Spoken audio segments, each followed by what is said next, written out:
Hey everybody, Donkey Storm here, and today we're going to be looking at a Spires of Ascension plus 20 that I did.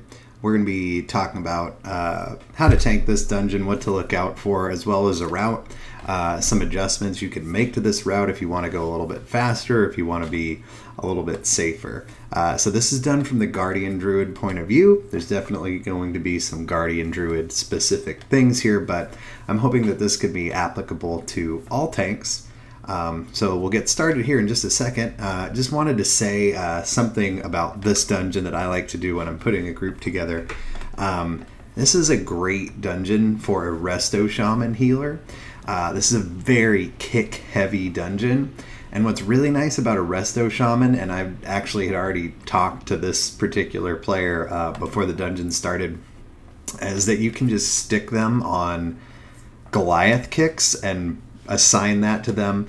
Nobody else needs to worry about kicking Goliaths. Shaman can handle that on their own, and then that frees up your tank, your melee to kick things like castigators, menders, and things like that. So to start this dungeon off, we are going to be doing a pretty big pull here. I would recommend doing that whether it's fortified or tyrannical. This is a tyrannical key. However, I think it's definitely worth doing a double pull. Now, the only reason I'm going to pull a Goliath in with this group is because I had already talked to the shaman about kicking the Goliath. So we're going to pull two groups, including the Goliath. Goliaths obviously always need to be kicked. On top of that, the castigator kicks are very important. The castigator's burden of knowledge is extremely deadly. If it does get off, it needs to be dispelled immediately. But in the perfect world, it does not get off. So we're pulling 6 mobs here. We're not going to lust this because it is a tyrannical week. If this were a fortified week, I would lust this. But instead, we're going to save our lust for the first boss. So we got our Castigator and our Goliath in here. These mobs get absolutely blown up. We're keeping an eye on the Castigators, so we're kicking that burden of knowledge, and as you can see, the Shaman is taking care of the Goliath. So yeah, I love having a Resto Shaman in here. If you're on top of your kicks, the trash in here is not going to give you problems. So this is a Raging, Bursting, Tyrannical week. This is a really good push week. So, you know, as a Druid, Raging is not too big of a problem. You should kind of have an idea of what you want to soothe ahead of time. Goliath is taking obviously longer to kill, so we're just going to pull it into this group up top, which has, you know, some of the same mobs here. If I don't think I already had a chance to mention this, but we do incarn that first pull just to help with, you know, staying alive. We're going to soothe this Goliath. We don't want him getting big and scary. And yeah, we're just going to make sure we're kicking castigators, using our CC abilities, and staying alive. So things going pretty smoothly here. DPS is looking really solid. And in a moment we'll take the Angel across the divide here, where we're going to have a decision to make. So in a second my group's going to tell me that their DPS cooldowns are up. So I'm going to go around the Tormentor and pull the big pack of mobs behind it, because we want to take advantage of those cooldowns. Had they not said anything, I usually default to just going to the Tormentor first, but I mean, this is a benefit of communication. So they say CDs are up. I mentioned that I would like to have Incarn for that pull. If it were fortified, I may have wanted to wait, but we go ahead and pull this group to the top first. So Shaman's going to kick the Goliath like we had been doing. I'm going to be keeping an eye on the Castigator and just popping some defensives here, as this can be a pretty scary group, even on tyrannical. So Looks like our shaman has done a really nice job. He's got 5 interrupts so far, and I assume those are all on Goliath, so this has been working out really well. And I have that Castigator targeted, just ready to kick his Burden of Knowledge. So we're kind of soothing things as we're able to here on this Raging Week, but the one thing that you really don't want this Goliath getting enraged and then getting a Rebellious Fist off. That would be pretty catastrophic. So we're gonna do a little Heart of the Wild Convoke here, and then finish this guy off. Then we'll do the Tormentor, and then we'll hit up the first boss. So Spires is a pretty linear dungeon. Your biggest decision to make here is going right or left. So in this route, we're going to be going to the right. From what I understand, the right is faster. It's the faster but more dangerous path. I don't really know that it's that much more dangerous, honestly. I think people are a little bit afraid of the double Goliath pull. We're going to go into how to handle that in a pug situation here in just a moment, because we'll be there before too long. But for now, we're taking down Arcalath. The main thing with this guy is just kick him and stay out of the fire. So the only real danger here is like your whole group all trying to kick the first cast. As long as you don't stack your kicks, there's really no danger with this guy. So Arcalath going down, and we are going to pick up the Crumbling Bulwark, always 100% of the time. 5% verse, just too good to pass up. Alright, so Kintara, I think a lot of people consider this to be a really easy boss. I hate tanking this boss. Mainly because your DPS would like you to stack the boss with the bird in order to, maximize your cleave DPS. The problem is that a lot of people also don't pay attention to when you're moving the boss and get out of the way of the beam. So as you can see here, I kind of make like a half circle and try to keep from clotheslining my group members with that beam, but I do try to keep them stacked up. Since I didn't have Incarn for that top of the stairs pack, I decided to save it for this, and that makes it so that overhead smash is pretty negligible for the first phase of the fight. Now for the second phase, this overhead smash hurts quite a bit. You're going to want to use something pretty much every time that comes up. So we are keeping these guys stacked up, allowing our group to cleave. This is mainly going to help the warrior. Now, when I see somebody in the way, I'll wait a little bit, and then here we take a lot of damage. I don't know if I got clipped by that spear or what. But anyway, I find this to be a bit of a stressful tanking fight because sometimes keeping these mobs stacked up feels like more trouble than it's worth. If you're stressed out about doing it and it's not like a real cutting edge key for you, just do it when you're comfortable with doing it. It's probably not going to cost you the key whether you stack it up or not. So we're like right here. I'm feeling pretty comfortable about how this boss is going down. We also have these missiles coming our way, so we're just being conservative. We're also getting punked really hard and not really receiving any heals. There we go. So, yeah, Kintara goes down. Got a little bit hairy there at the end, but just rotate your defensives through those overhead smashes. So here we're going to grab these angels. Our group's going to line of sight them. If you mush yourself in this corner here like I'm doing now, and then kind of pounce on these guys right as they get onto the stairs, you can position them in a way so that when they do their jump back, they'll just stay right on the stairs. So you're going to see my camera get kind of freaked out here, but I do believe it's going to work okay. You can do the bottom of the stairs too. So we actually had an issue here with one guy not coming, which is really unusual. I've never seen that before, and thankfully somebody goes up there and just tags him. So this didn't go 100% according to plan. I've never seen a guy not pull, but we do get him in there. And as you can see, it's a little bit weird on the camera angle to get this right. If you're feeling confident, you can pull the next pull along with this one. I was feeling pretty good about time, and it didn't really seem necessary to do that. But it's definitely doable, although it will be a bit harder. So our next pull here is going to be these 3 Earth Divers, or Ether Divers, excuse me, and the Skirmisher.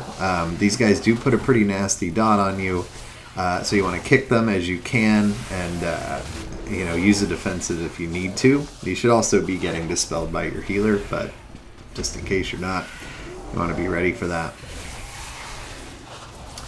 So yeah, this is combinable with the previous pull if you're feeling confident. It didn't really seem too necessary to me, so I decided to split this. Okay, so now we head back over to the right. We're going to be grabbing the 2 packs of lions together, and I'm going to be incarning this to pretty much make it trivial, and I don't need to worry too much about getting killed in a stun here. So I do eat 1 stun, and as you can see, it doesn't really do much to me.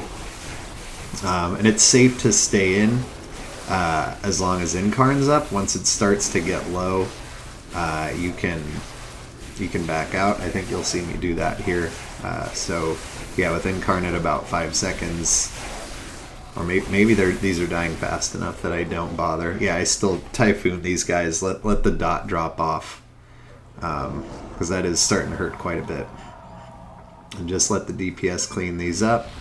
Then we're going to grab this Praetor, and we'll head across the way here.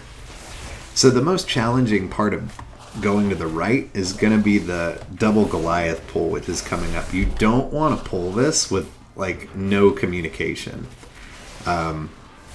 It's worth taking 5 or 10 seconds to just type out a kick order for people and mark something, rather than just go in blind and hope that it works out. That's a recipe for disaster. So I think during this previous pull, I'm gonna start marking those guys, and then actually the shaman already starts to talk about interrupt order.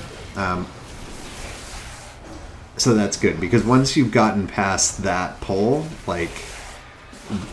then you've sort of gotten past the hardest part of going to the right. So these things are dying pretty quickly. And we'll check out the kick order that our group works out here in a second, because this is definitely one of the pain points of the dungeon. So I actually have a macro that you can see down here that puts an X on a target, and it says in group, I got first kick on X. And this is one of my favorite things that I use, because this prevents kick stacking. So when I get up to Arclith, I'll hit this button and it just tells my group I'm kicking first. And for example here, the shaman's already said he's going to kick X, or he's going to kick Skull. I mark the other one with an X, and it just types in group, I got first kick on X. I use this all the time, like Theater of Pain, Teleport Wing. It's great for those Bone Spear guys. Anytime there's a priority kick and as a tank that you're going to get it, I would recommend having a macro like this, because then other people will wait and they'll kick second. So we'll see how this works out. So the mage calls second Skull, and I mean that's pretty much organized enough that we're gonna be all right. We could have chosen somebody else to kick second on X, but I mean you've got the warrior, who should probably be the one doing it. So yep, everything gets kicked. You can see everybody has done a kick here except the warlock, and I mean typically a warlock's going to be kind of a backup. So this goes off real smoothly. And I mean, you can organize your pugs like this too with just minimal communication, and you know, you can assign some kicks, you know, even if it's just with a macro like what I have, you know, to have some organization and make sure that you're not all stacking your kicks up and then missing something really crucial. Like if 2 fists go, this is tyrannical, we could probably survive 1 fist, but let's say 2 fists go off, or it's fortified and 1 fist goes off, it's over. And then at that point you're lucky if you time the key, really. So anyways, this is, so I think I use Incarn here just because it's off cooldown, but this was a mistake. And we'll see why in a minute. And it may not come back to bite me, but if I were to play this again, I think this was a really silly thing to do. And you'll see why here in a second. And I don't think that I pay for it in this key, but it's possible that I could in a different situation. So going up here to the right, you've got 2 options. This group is whatever, you know, Ether Divers and the Champion, and we're just gonna, you know, kill these. Nothing too fancy here that you haven't already seen multiple times in the dungeon. It's more the next series of pulls where you've got some options as far as how aggressive you want to be. So I'm looking at this key. We've got 25 minutes right now, and I'm feeling very confident in the DPS I'm seeing here, and just kind of, you know, the group feels strong. Things are getting kicked. The heals feel really good. It doesn't feel like we need to take any unnecessary risks.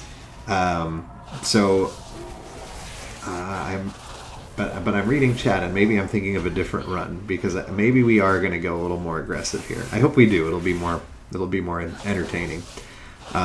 So what you can do if you've got a Kyrian is so we are going to do a big pull here. We're going to double pull the group of Ether Divers with the Goliath group. And we're going to spear this. Now, if you do this on Fortified, it's recommended that you lust. And this is why I was saying that I should have saved Incarn. Now, it obviously didn't matter here. These things get absolutely demolished. By the time the spear wore off, there's only 2 things alive. We probably could have pulled the other group as well. It's just in a pug, that's pretty risky. Now this is a really, you know, strong pug, but it's very feasible to double pull spear here. I would say on a fortified week, lust it. On a tyrannical week, you don't need to. Save the lust for the boss. And I should have had Incarn for that pull. That's a mistake. But it will work out in my favor here in a little bit. These squad leaders always need to die first. And also you need to watch out for their frontal. It hurts pretty bad. The crashing strike. So this upcoming pull before the second boss is a really nasty one. Even on tyrannical weeks, I'm a little bit leery of this pull coming up. So I'm going to use Incarn for that for sure. And I would recommend a CC or 2 just to be super safe. And as you can see, like going into this next platform with 23 minutes is feeling very solid. So we'll grab the angel. So I've got Incarn here. So maybe using it before wasn't the worst of ideas, but this is a pull that Incarn's nice to have for. So these guys offered a CC. I'd say go for it. With Incarn, I don't really care too much if they CC or not. But yeah, so it'll be a little bit easier. They CC the Inquisitor and the Champion, so playing it extra safe here. Probably a little safer than is necessary, to be honest. Gotta watch that squad leader's frontal, and we want to soothe his raging too. So, yeah, this pull goes by very easily because of the CC and the Incarn. This pull can get very nasty. Now this, somebody went up there and like broke both CCs, so had a little bit of an aggro issue there for a moment. But we took care of it. Now we're gonna clean these guys up. So now getting into what we're coming up on. There's two very skippable Tormentors in here. Sagadon and Oros are both very skippable.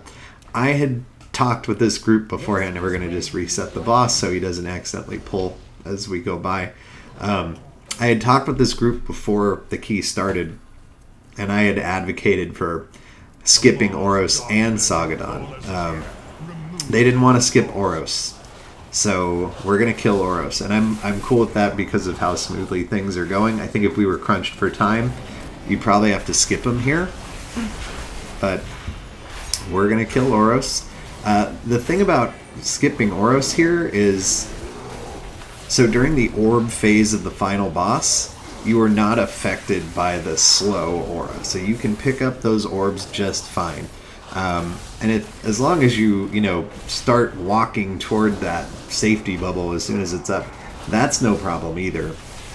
The only thing that Oros can be problematic for is the run through. Now you don't have to actually move a whole lot to dodge run through, but if you have any doubt in your group members' abilities at all, don't bother. So we're gonna grab Ventunax here. The way that I like to tank this guy is put him right on the outer edge of this circle. When he does one orb, I'm gonna back him up just a little bit, or one dash or whatever it is, the thing that leaves the the black orb there, like that. Back him up a little bit, let him do another one, and then we want to move him across the circle. And if your DPS is on top of things, so yeah, we're gonna move him across the circle. Now these guys are getting just obliterated by these missiles, and luckily we have a battle res. But now if you see how I'm faced here, let me just pause this for a moment. The way I'm facing my camera, and like you can see here, the it looks like the Warlock and the Shaman have the right idea too. So by moving him across the circle and then pointing your camera at those things, you'll be able to see them as they're coming across the circle during the recharge phase, and you'll have more time to dodge them. So you'll see here, he's recharging. This is when they start to shoot out a lot. And, by positioning ourselves here, we can see both orbs and easily dodge them. And then we'll repeat. So he's already put one orb out. We're going to let him put one more. You could get them a little bit closer than this together. Some people like to stack them directly on top of each other. I find that a little bit, I don't know, overly difficult. I just like to let him get two out, move them across, and then, like, you can, if you watch this Shaman, he's definitely got the right idea. Like, he's moved over here so that he can see the orbs, and if like you watch the way his character is facing while he's healing and doing damage, he's facing the orb, so he's definitely got the right idea here. And we'll have to go through probably one more of those, and then we'll be good here. The nerfs to this guy have really simplified this fight. This used to be a lot harder. I mean, it was almost a point where you didn't want to come in here during a tyrannical week. I think that's definitely not the case anymore. So yeah, same strategy. Two orbs fairly close to each other. Move across the circle and point your camera at the two orbs, and you're good. So I think our group did pretty well. We definitely had a couple hiccups there toward the beginning, but I think once people kind of caught on to what we were doing, things went well. So for cool points, jump and grab this angel as it flies across the platform. You don't have to wait all the way until the edge. If you learn anything from this, you could do that. Okay, so as we go across, I'm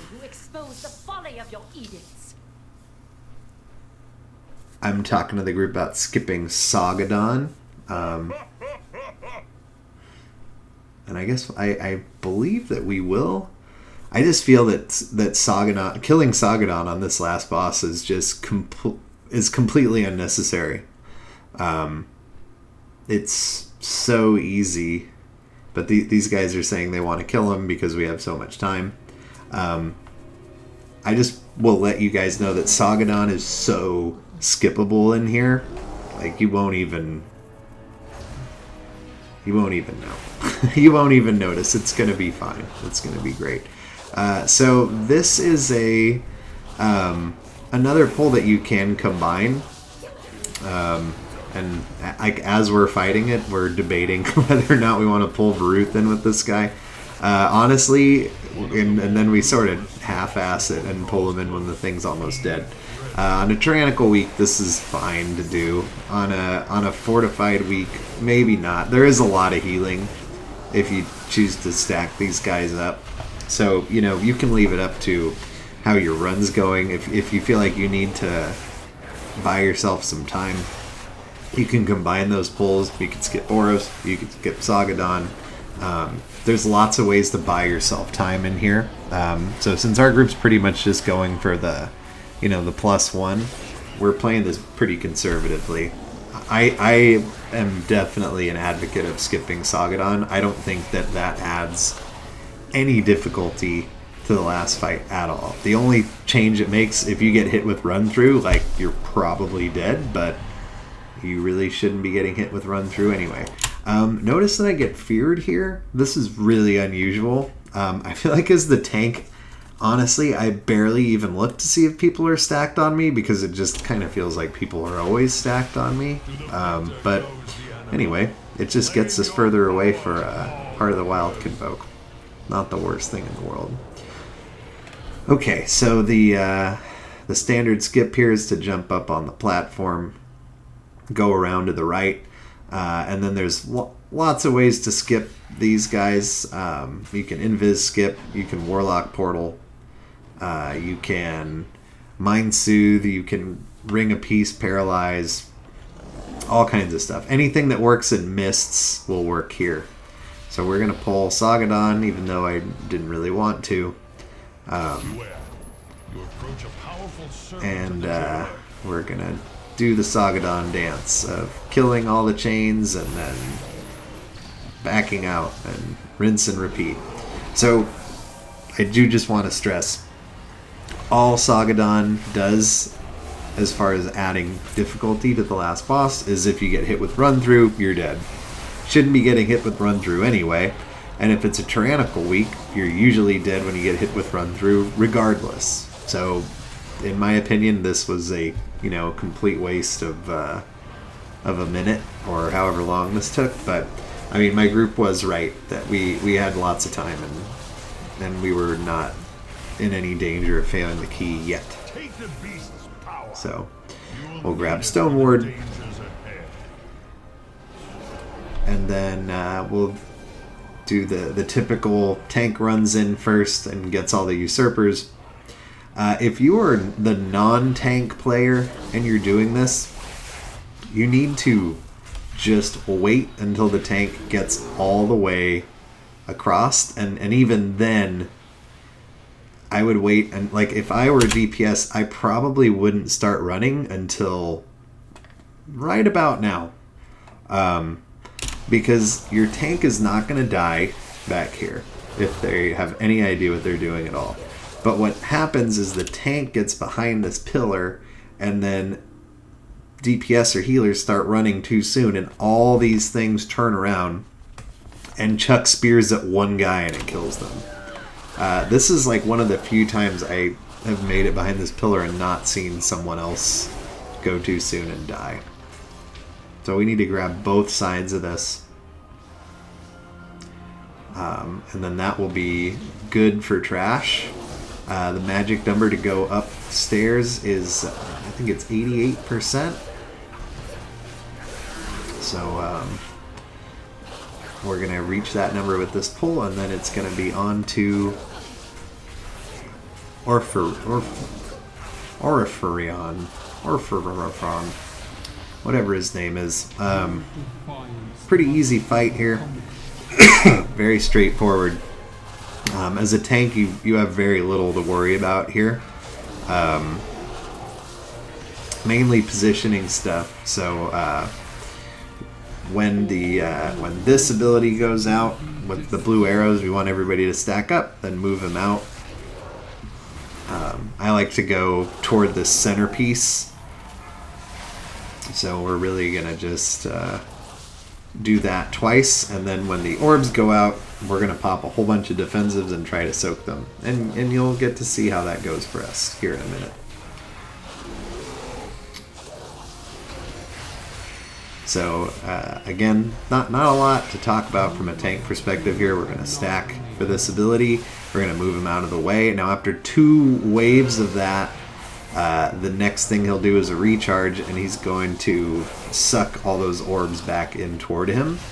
He takes extra damage during that time, so while it is possible for someone with an immunity to, like a hunter for example, to run out there and turtle them all, you kind of want your DPS doing damage there if you can. Because that's a big opportunity to, like, if you'll notice right here, going into the phase, he's only at 73% health, and it's already been a minute 20. I want my DPS taking advantage of the extra damage, 100% extra damage he takes during this time, so I want to try and soak these orbs. So what I'm going to do here is pop a whole bunch of defensives. Now these do a lot of damage, and I am popping Survival Instincts, I'm popping Frenzied Regen. Let's see what else I pop here. Probably Bark Skin. Yeah, Bark Skin. And I actually die. I guess I didn't quite pop enough. I could have maybe even incarned that. Luckily we have a battle res, so no real harm done there. So I would say, you know, on a higher tyrannical key, you may need some help solo soaking that stuff.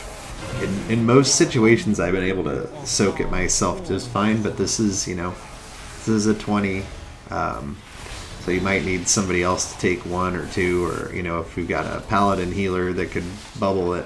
I do want my DPS doing damage during that phase, if at all possible. So having a hunter running around turtling and doing no damage is not ideal. So we're repeating the same thing here. Now he's not going to do another anima recharge, so we're just going to pretty much kill him at this point before he gets another one off. So I'm not entirely sure if he'll only do that one time now. I feel like he used to do it more. But anyways, it seems like he just kind of stops doing his abilities here.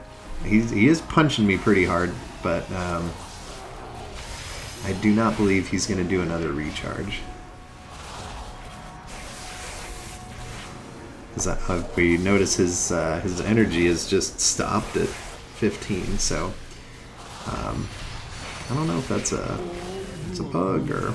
Well, he's going down to 10, so I guess we're just going to get lucky and avoid a second recharge here, which is good because we saw how well the first one went. Although if I had to do it again, I would probably use Incarn. There's nothing else to save it for in this dungeon, so it would be acceptable to use it there. You're only going to be doing single target pulls for the rest of the fight. So we're at 88%. We're ready to go up. The way you're going to handle this top platform is going to vary pretty significantly, I guess, depending on whether it's fortified or tyrannical. So as you can see, we got 9 minutes going up here, and that might seem like a ton of time. It's really not.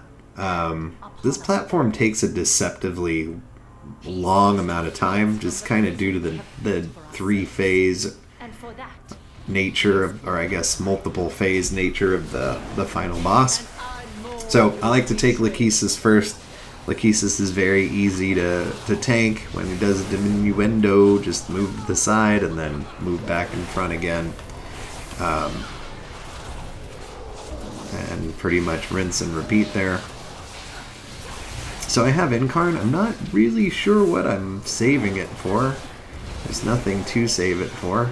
Like I said, we're just going to be doing single target pulls from here on out. And it does feel kind of weird to use Incarn on single target, but there is nothing else to save it for. I would not recommend double pulling these angels unless you're in a real coordinated group that knows what they're doing. So Astronos is going to drop down these spears. People are pretty bad at dodging these spears, but it all comes down to understanding what part of the spear the bad is going to come out of. So let's take a look here in a second. Okay, so if you look at the direction of these 4 black orb things that are coming out, they sort of come out of the 4 like apexes of the spear. Like if you were holding the spear, in front of you and looked straight down, it's coming out of, this end, and then directly left and right of the main blade. So you just want to position yourself in between those areas. It takes a little practice, but just look at that main blade. So like this one is going to come out sort of this a little bit in front of me, I think. They're also not that fast, so you will have time to reposition a bit. Yeah. So that one came out a little bit in front of me. And they can only have 3 of them up at a time.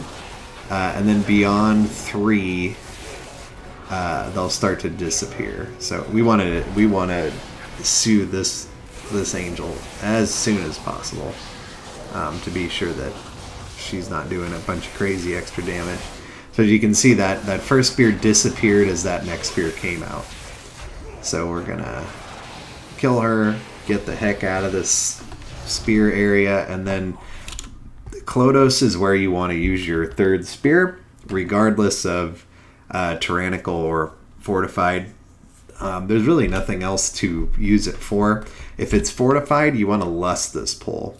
But this is tyrannical, so I believe we'll just save our lust. Usually for the second phase of the boss fight, you don't get a ton of value out of Bloodlust on Devos, but I mean, it's still better than not using it. So, but yeah, if it's fortified, this stacking dot is super scary for your healer, and you want to avoid that at all costs, especially if your healer dies like that. So lust this on fortified, long story short. Alright, and now we will go directly into Klodos. We've got 6 minutes, so that feels pretty good. But like I said, it's not as good as you might think, because this boss fight takes forever. There's nothing real scary from a tank perspective here. Even if you skip Sagadon, she doesn't hurt too badly. Run through obviously is a mechanic that needs to be dodged regardless. So I just kind of think that if we had skipped Oros and Sagadon, like we probably have like maybe nearly 3 more full minutes of time here. But like we had noted throughout the run, it wasn't necessary for us to do that. So she has a lot of health. This fight is just painfully long on tyrannical. And there's really not a whole lot from a tank perspective to talk about. So I like to tank her on the edge of the bubble, or even inside the bubble, just to remind your DPS and healer that it's there and they need to be in it. And then as a druid, especially a Night Fae druid, you got so much mobility. You can take the far away orb. Okay, so as the tank, a lot of times you're expected to take the spear here. There's two things to know about that. You can watch Devos before the spear goes out. If she just moved as you picked it up, you can throw it directly at her. If she didn't just move, or you don't know when the last time she moved was, wait until she moves again. So in this poll, I had seen her just move, so I feel comfortable just throwing that spear directly at her. But if I didn't know that, then I would want to just wait until she moves one more time and then throw it so it's a surefire hit. Because if you miss that thing, forget about it. You're not timing the key unless you were like just so ridiculously far ahead. Even if it takes the extra, second or two, which feels like an eternity when you're standing up there with the spear, take the extra time to make sure you land that hit. And we'll get to look at it one more time.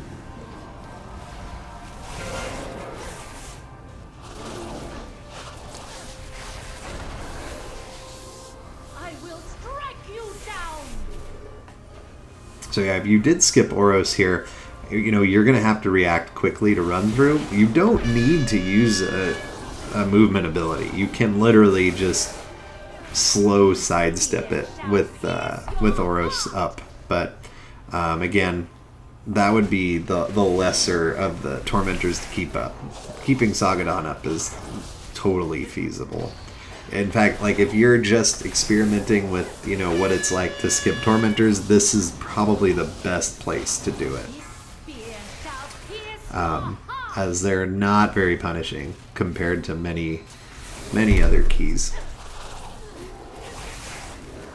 So we'll be getting another phase 2 here in a second. As you can see, like I said, we had 6 minutes going in.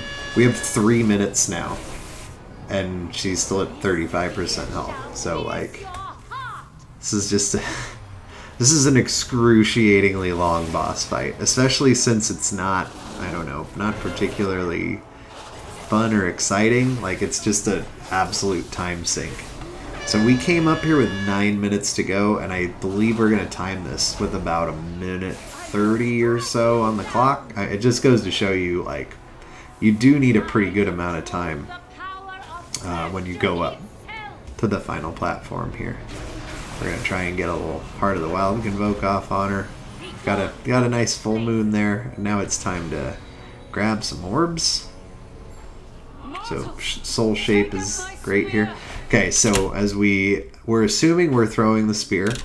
Notice that I'm watching her. She just moved, but it took me a second, so I let her move again and then throw. And now we're with 2 minutes left. She comes down at 15%, and we can finish her off. So anyway, guys, that's pretty much the video for Spires. I hope you guys like the route. I hope you guys, learn something about how you can adjust it depending on your time left and how confident you're feeling in your group's abilities. If you guys like this content, go ahead and, throw me a like, maybe shoot me a subscribe so you can see more content in the future. And then if you have any other ideas about Spires, anything you think I missed, please feel free to leave me a comment. Otherwise, I will catch you guys next time.